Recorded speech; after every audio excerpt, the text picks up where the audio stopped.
Tu as peur que je dise une connerie? Si au cas où il t'attaque, je serai là pour te défendre. Non, oh là là. Moi, je fais... Non, mais je parle de physique. Non, non, non. Non, non, oui, oh là là. Ouais. Ah oui, ça s'explique pas. On a fait un peu n'importe quoi. Manque d'engagement dans les duels. On a laissé beaucoup d'espace. Et surtout, en fin de première mi-temps, on fait n'importe quoi. Tout le monde s'en va à l'abordage, personne ne se replace. J'avais l'impression d'avoir une équipe de pupilles. Là. Pourquoi avoir pas fait jouer aussi une identité? Non, parce qu'on était resté sur une bonne dynamique.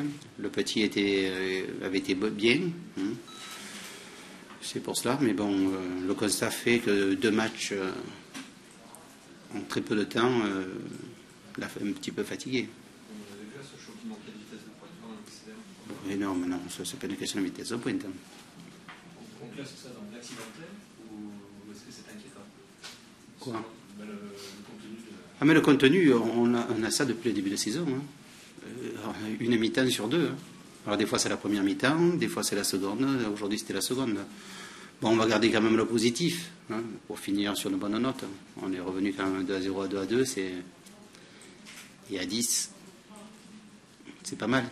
Ça veut dire qu'il y a du répondant. Mais on répond, on n'arrive pas à construire. Vous dites qu'il y a 2 mi-temps différents. Vous considérez que la deuxième, c'est une bonne mi-temps? Mais déjà, c'est une bonne mi-temps parce que de 2-0, on met à 2-2, déjà sur le score. Et on s'est créé quelques occasions. Et dans l'engagement, c'était beaucoup mieux.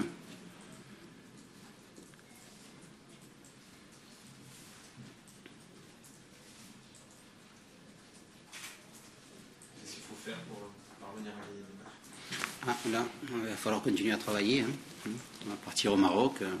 D'abord se reposer. Je crois que moi aussi j'en ai besoin.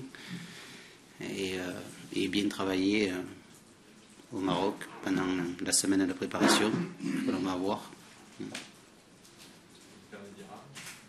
Oui. De toute façon, moi, je suis habitué quand même depuis le début de saison. À peine je suis arrivé, il y avait déjà des joueurs suspendus. Alors donc, entre les suspendus et les blessés, 2010, j'ai donné. Alors justement, sous couvert du président, vous allez recruter là, en début de saison Oh là là, écoutez, là déjà, je vais aller me reposer. Et après, vous poserez la question au président. J'ai fini très fatigué. Très, très, très fatigué. Oui, je suis fatigué. Oui. Quel bilan peut-être un peu plus global, vous direz, de la mi-championnat? Moyen, peut mieux faire.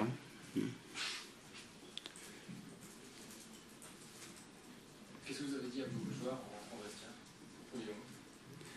À la fin du match? Oui.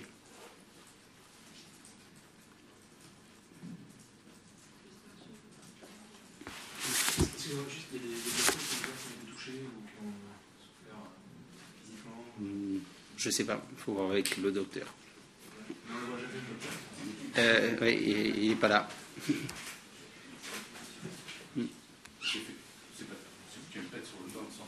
Qui?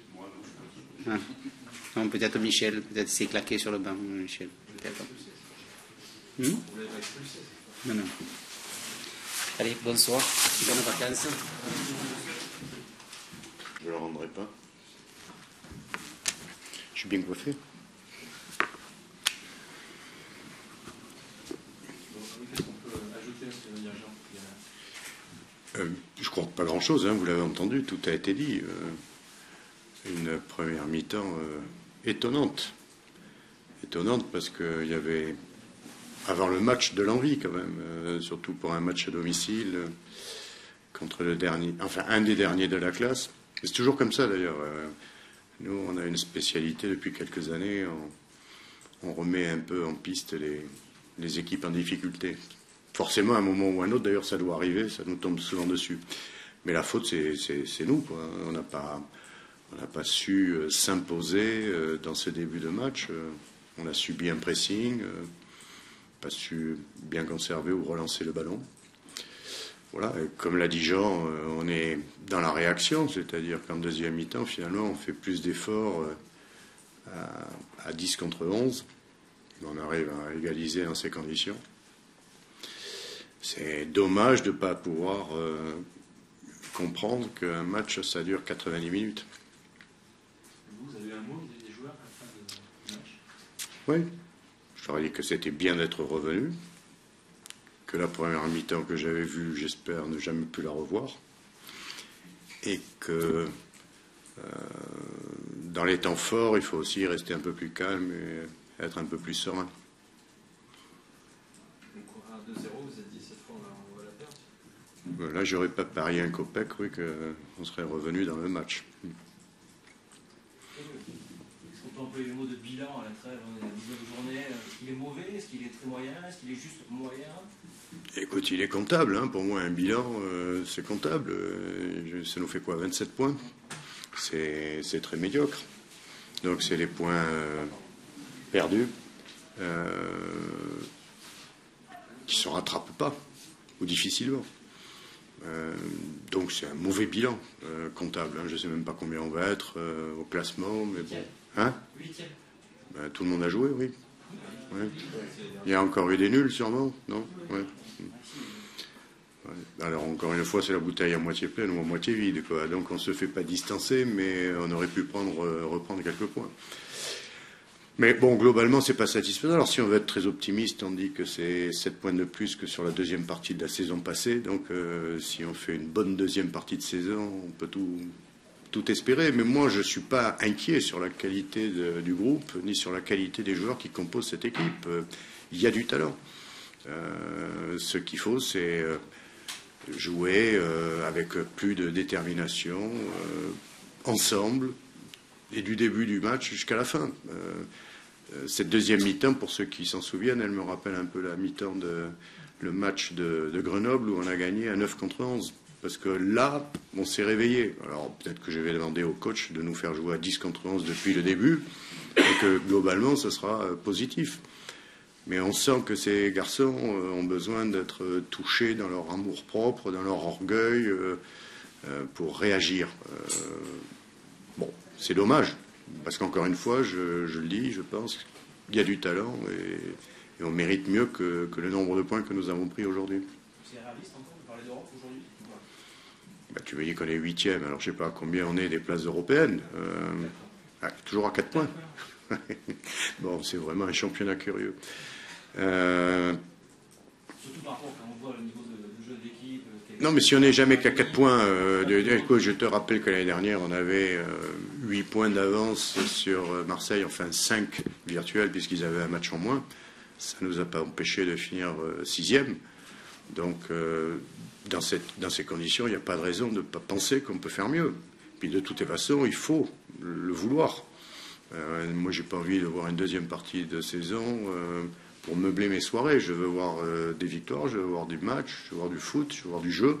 Puis je veux voir cette équipe jouer à son niveau. C'est tout. Ça suffira à mon bonheur. Qu'elle joue à son niveau, c'est tout. Et puis qu'elle marque, alors qu'elle marque dans le jeu, pendant la mi-temps des autres, pourquoi pas, si c'est admissible, moi je veux bien. Il faut marquer, c'est tout. Oui. Qu'est-ce que tu as en tant que président? Sur la première mi-temps, ça m'ennuie parce qu'il faut recruter 11 mecs, quoi. Donc c'est au-dessus de nos moyens. Donc sur la deuxième mi-temps, on est à la hauteur. Donc je l'ai déjà dit, une hirondelle ne fera pas le printemps.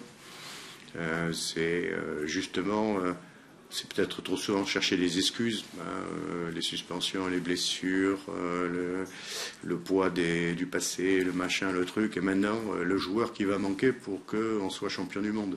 Alors il y a ce qu'il faut à la maison, quoi. Donc il n'y a pas d'obligation de recruter. Puis quand tu es deuxième, Monsieur Santini est pressé? Non. Je te fais attendre, Jacques. Allez, parti. Bon, tant pis. Si tu es bien classé et que tu veux préserver un classement, tu as des raisons de recruter. Là, on est 8e. On doit se débrouiller avec ce que l'on a. Après, on peut toujours croire au Père Noël. Bon, il n'est pas encore passé, on verra. Vous aussi pensez qu'en recrutant, ça va accroître vos chances de figurer un peu plus haut dans le classement? que l'effectif actuel. Ouais. Non? Je sais pas, ça s'est passé combien de fois, ça, pour des équipes qui recrutent au mercato. Regardez vos statistiques, pas très souvent. Non, mais sauf au portefeuille, donc il faut que ça soit efficace. Si c'est dépenser de l'argent pour dépenser de l'argent, c'est pas. Puis, je veux dire, c'est un faux débat, quoi. Dès qu'il y a un truc qui va pas trop, il faut recruter. Le banc est pas bon. Le banc, moi, je le trouve bien. Hein. En plus, il y a des garçons qui se sont un peu révélés ces derniers jours, qui ont apporté leur écho sur 2 matchs. Le petit Salif Sané, là, le 3e, c'est peut-être beaucoup pour un garçon qui joue pas en pro depuis très longtemps, puisque c'est son 2e, 3e match d'affilée, ça fait peut-être trop.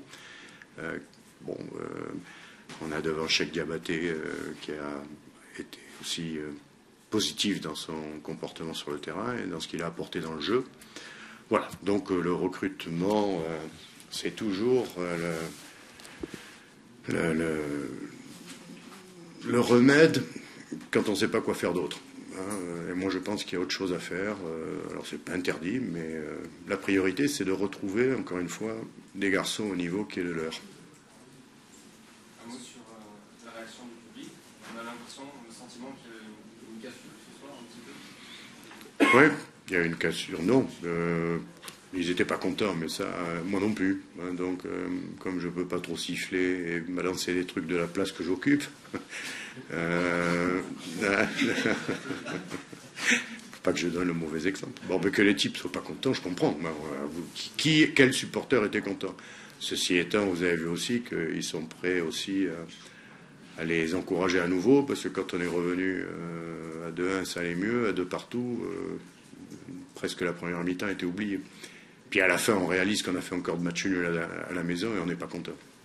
Voilà. Donc le public, il ne demande qu'à les encourager et qu'à les aimer. Mais si le jour où ils font un match nul, ils n'ont pas le droit de se manifester, je ne vois pas pourquoi, c'est normal. La bonne nouvelle, c'est que 2010, c'est fini. Pardon? La bonne nouvelle, c'est que 2010, c'est fini, ça y est. Pour le championnat, oui. Non, on peut encore attraper la fièvre, la grippe, je ne sais pas quoi. Là, il y a encore 10 jours pour attraper un truc. Ouais. C'est pas comparable, mais sur l'année, c'est quand même assez... C'est une vilaine année. Ça fait quoi? 47 points sur l'année. Ouais, pas terrible. Mais tant mieux. Voilà. Merci. Je vous ai pas dit qu'on recrutait... Ah non, mais ça fera... 3 questions. Non pas qu'on peut pas, mais on a l'avion qui nous attend et en plus il neige. Voilà. Les Bordelais ont pris possession avant moi. Messieurs, plus que déçu. Un gros regret dans la mesure où, non pas d'avoir mené, on le sait des fois, sur des terrains aussi difficiles pour prendre des points, que ce soit 1 ou 3, c'est toujours délicat.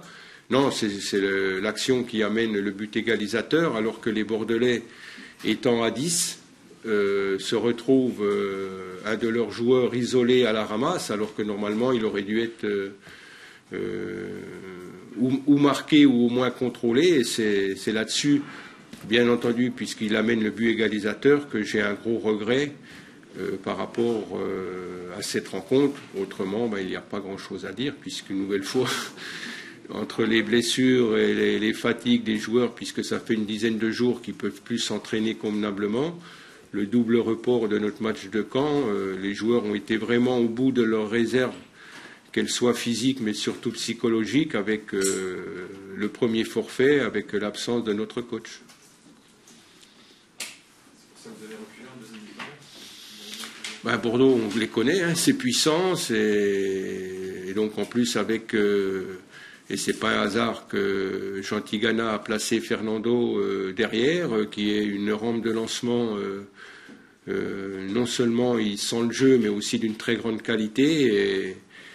Mais bon, on a tenu le choc quand même. Hein. Non, j'ai vraiment un gros regret, c'est cette manque de lucidité sur ce but égalisateur.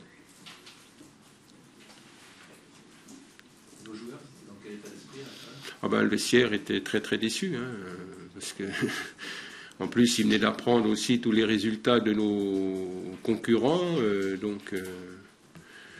mais bon, ils se sont comportés comme on aurait aimé aussi dans cette première partie de championnat et c'est une bonne base peut-être pour eux pour bien couper avec leur famille et revenir dès le 2 janvier plein de mordant, puisque quand on connaît le calendrier déjà du mois de janvier, il ne faut pas être en retard à l'allumage. Garder espoir. Ah oui, bien sûr. Si on ne gardait pas espoir, déjà on ne serait pas venu. On aurait demandé à notre président de nous mettre en vacances un peu plus tôt.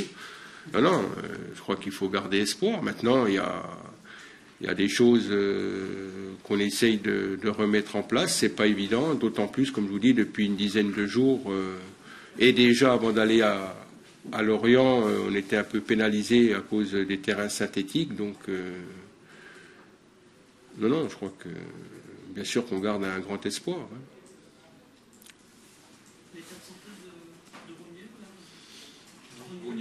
D'après les premiers, c'est qu'il a un gros coup aux côtes et surtout un problème de vision qui a nécessité son remplacement. Mais j'en sais pas. Disons que ça, c'est ce qu'il m'a dit quand il a voulu sortir. Après, j'ai pas eu le temps de. Mais bon, il était au milieu de ses coéquipiers, derrière la tempe, voilà. Excusez-nous, mais on a de la neige à Lille et on doit absolument partir tout de suite. Je m'excuse. Bonnes vacances. Merci.